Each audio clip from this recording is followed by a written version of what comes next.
Hello, my name's Tim Nelligan. I'm a lecturer at UWL in the PEQF. You will be on your 17-week course, your initial training at UWL, and although we haven't met, I'm sure our paths will cross. At some point you'll be returning to UWL over the next 3 years for continuation training. The purpose of this video is to give you a brief overview over a lesson that I intend to deliver, and it's called Stop and Search, Section 1 of PACE. There are 3 intended learning outcomes for this lesson. 3 simple intended learning outcomes. The first is, at the end of it, you should be able to define what your powers are of stop and search under Section 1 of PACE.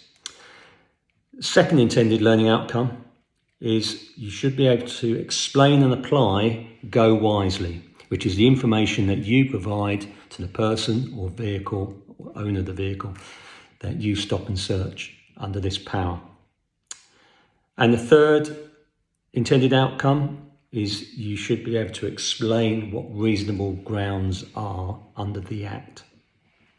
Now, in order for this lesson to progress, there is some pre-reading which I'd request you to do, and it'll be material that you will be familiar with already through your training. The first essential pre-read is the Introduction to Stop Search e-learning package, which is on Blackboard. Second source material that I'd ask you to access is the legislation itself, which you'll find online under legislation.gov.uk, and you'll find that if you put the date in and the Act itself. And the legislation is there, Section 1.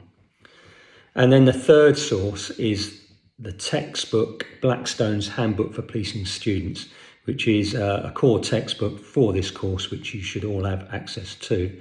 And I'd ask you to read Chapter 9. How this lesson will proceed is this. You'll have done your pre-read, and the lesson itself is an opportunity to explore the concepts behind Section 1 and how you can apply them in an operational setting.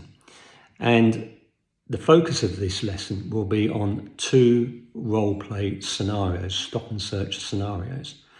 There's no additional work for you to do. This is a fishbowl exercise for you to watch me do the stop and search, okay? And the scenario will be the same, but there will be 2 different methods of searching an approach.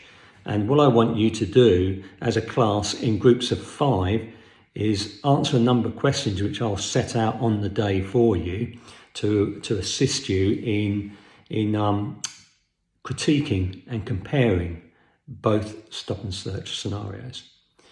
Now, the intention of this lesson itself is to reinforce the learning of stop and search.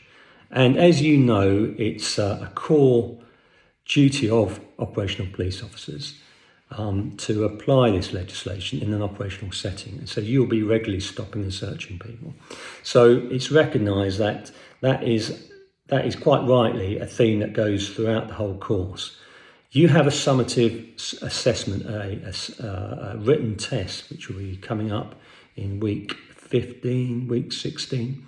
And it'll be fair to say that's probably uppermost in your mind, because it would be for me. And so I would look for opportunities of learning so that my performance in that test is so much better. And I'd say that this lesson will reinforce that learning for you.